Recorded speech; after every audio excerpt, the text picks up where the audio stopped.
அதாவது பழைய டெண்டர் பாலிசியில் நம்ம கண்டிப்பாக எல்லா அவங்களுடைய எஸ்டிமேஷன் பாலிசியில் தவறு இருக்குன்னு பார்த்தோம். ஏன்னா ஒரு டெண்டர் அவங்க ஃப்ளோட் பண்ணுறாங்க, அந்த டெண்டரில் வந்து இப்போ நம்ம ஒரு டிரான்ஸ்ஃபார்மர் கொள்முதல் இல்லை கண்டக்டர் கொள்முதலுக்கு எஸ்டிமேஷன் போடுறாங்க. ஸோ அந்த ப்ராடக்ட் எஸ்டிமேஷன் எப்படி போடுறீங்கன்றதான் நம்மளுடைய கொஸ்டின். ஃபஸ்ட்டு ப்ராடக்ட் எஸ்டிமேஷன் எப்படி போடுறோம்? நீங்கள் பழைய பிஓ, அதாவது பழைய பிஓ இல்லாட்டி அதர் ஸ்டேட் ரேட்டு, ஸோ இதை வச்சு நம்ம ஒரு எஸ்டிமேஷன் டிஃபைன் பண்ணுறதே தப்பு. இப்போ நம்ம இவங்க 13 லட்ச ரூபாய்க்கு டிஃபைன் பண்ணி ஒரு டிரான்ஸ்ஃபார்மருக்கு ஃப்ளோட் பண்ணியிருக்காங்க. இப்போ கேரளா இதை பார்த்து எடுத்தால் என்ன ஆகும்? கேரளா வந்து நாங்கள் தமிழ்நாடு இப்போ பிஓவை பார்த்து எடுத்தேன்னு சொன்ன மாதிரி இருக்குது. ஸோ அந்த பாலிசியே தப்பு. அதனால் என்ன பண்ணோன்னா, நம்ம வந்து 3 செப்பரேட் கமிட்டி அமைச்சிருக்கோம் நம்ம அந்த கடந்த ஒரு மாதத்தில். அந்த 3 செப்பரேட் கமிட்டி வந்து தனித்தனியாக மார்க்கெட் ரேட் அசஸ்மெண்ட்டு, மார்க்கெட்டில் ஏன்னா எல்லா ப்ராடக்ட்டும் நீங்கள் போனீங்கன்னா ஆன்லைனில் மார்க்கெட்டில் இருக்குது, அந்த மார்க்கெட் ரேட்டில் ப்ரைவேட் பிளேயருடைய அசஸ்மெண்ட் பண்ணுறோம்.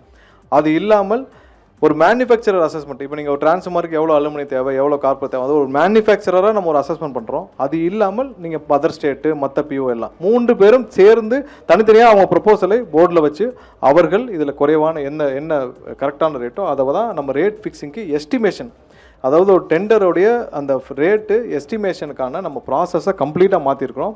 அதனால் பழைய டெண்டர்ஸ் பெண்டிங்கில் இருந்த எல்லா டெண்டர்ஸையும் நிறுத்தி வைத்துட்டு அவங்க எந்த டெண்டர் நிறுத்தலை, எஸ்டிமேஷனை இந்த 3 கமிட்டி மூலமாக எஸ்டிமேட் பண்ணி ஃப்ளோட் பண்ண சொல்லியிருக்கோம். இனிமேல் டெண்டர் ஃப்ளோட் ஆக ஆரம்பிச்சிடும். இந்த 3 கமிட்டி மூலமாக எஸ்டிமேஷன் ஃபிக்ஸ் பண்ணி அதன் மூலமாக பஃபர் வச்சுருந்தாங்களே 30%, 40%.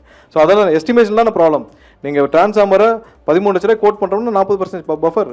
ஸோ அந்த பஃபர் இல்லாமல் 3 கமிட்டி மூலமாக தெளிவாக திட்டமிட்டு அந்த ரெவன்யூ வெளியில் யாருக்கும் போகாமல் நிறுவனத்துக்குள்ளே இருக்குமாறு டெண்டர்களுடைய எஸ்டிமேஷன் பாலிசி மாற்றுறதுக்காக அனைத்து டெண்டர்களையும் ஸ்டாப் பண்ணிவிட்டு புதிதாக இந்த வாரத்தில் எல்லா டெண்டர்களும் புது டீம் மூலம் புது எஸ்டிமேஷன் பாலிசியோட புதிதாக டெண்டர்லாம் ஃப்ளோட் பண்ணப்படும். எந்த டெண்டர் நிறுத்தி வைக்கப்படல.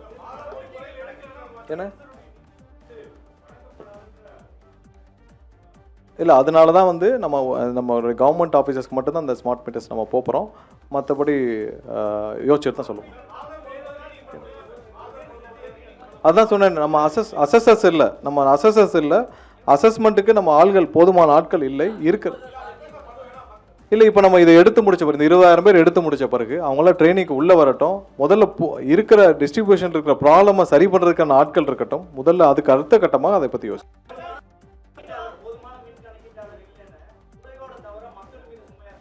இல்லை, அதை ஒத்துக்கிட்டு தானே ஆகணும். நம்ம போதுமான ஆட்கள் இல்லை, நம்ம ஒத்துக்கிட்டு தானே ஆகணும். நம்ம ஒத்துக்கலாமல் நம்ம தவறான தகவல் நாங்கள் கொடுக்க முடியாது. அதை சரி செய்கிறதுக்கான வேலைகள் தான் செஞ்சுருக்கோம். இது வரைக்கும் அசஸர் எடுக்காமல் ஏன் வச்சுருந்தாங்கன்னு நம்ம முந்தைய ஆட்சி காலத்தில் அவர்களுக்கான அதில் சிந்தனையும் இல்லை, இதை எப்படி செய்யணும்னு தெரியல. ஆனால் அவங்களோட தேர்தல் அறிக்கையில் மட்டும் வேகமாக கொடுத்துட்டாங்க. அப்போ நீங்கள் அதை எப்படி சரி பண்ண போகிறீங்கன்னா அதுக்கு தான் நம்ம மல்டிபர்பஸ் அசஸராக 12,500 பேர் ஒரே அந்த ஆண்டுக்குள்ளே எடுக்க போகிறோம். அவங்க அசஸ்மெண்ட்டையும் சேர்த்து பண்ணுவாங்க. வர இந்த ஆண்டுகளுக்குள்ளே எடுத்து முடிக்கிறதுக்கான வேலைகளை தான் நம்ம துவக்கி இருக்கிறோம். டிஎன்பிஎஸ்சி வழியாக நேர்மையாக, நியாயமாக, தெளிவாக, டிரான்ஸ்பரண்டாக இப்போ எப்படி நேற்று நியமனம் நடந்தது 401 பேர், அதே மாதிரி எந்த ஒளிவு மறைவு இல்லாமல் நியமிக்கப்படுவார்கள்.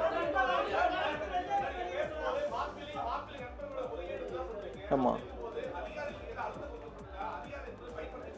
இல்லை அதில் நீங்கள் சோலாரை பொறுத்த வரைக்கும் சோலார் இல்லை மற்ற பாலிசி மற்ற டெண்டர்ஸ் எல்லாம் மாப்பிள்ளை நண்பர்களும் நம்மளுடைய அவருடைய பையனுடைய நண்பர்களையும் தாண்டி எதுவுமே நடக்காது. அதான் டாஸ்மார்க்லேயே பார்த்தோமே, டாஸ்மார்க் முறை, அந்த டாஸ்மார்க் விசாரணை நடந்தவர் யாரெல்லாம் வெளிநாடு தப்பிச்சு ஓடனா, அப்ராடுக்கு யாரும் இல்லை. அதாவது போன கவர்மெண்ட்டை யார் ஆப்ரேட் பண்ணாங்கன்னு எல்லாருக்குமே தெரியும்.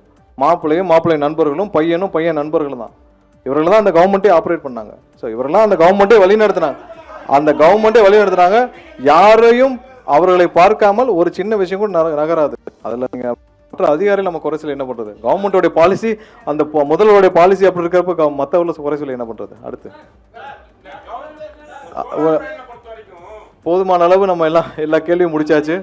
கண்டிப்பாக இன்னும் வர்ற ஆண்டுகளில் அனைத்திற்கும் நம்ம என்ன ப்ராக்ரஸ் பண்ணுறோம் ஒவ்வொரு நேரத்திலும் நம்ம இதே மாதிரி ப்ரெஸ் ரிலீஸ் பண்ணி ப்ரெஸ் மீட் பண்ணி தெளிவுபடுத்துவோம். இப்போ இருக்கிற இந்த துறையை பற்றி நம்ம முழுசாக சொல்லி முடிச்சிட்டோம். இங்கே வருகை புரிந்த அனைவருக்கும் என்னுடைய மீண்டும் நன்றியை தெரிவித்துக் கொள்கிறேன். நன்றி, வணக்கம்.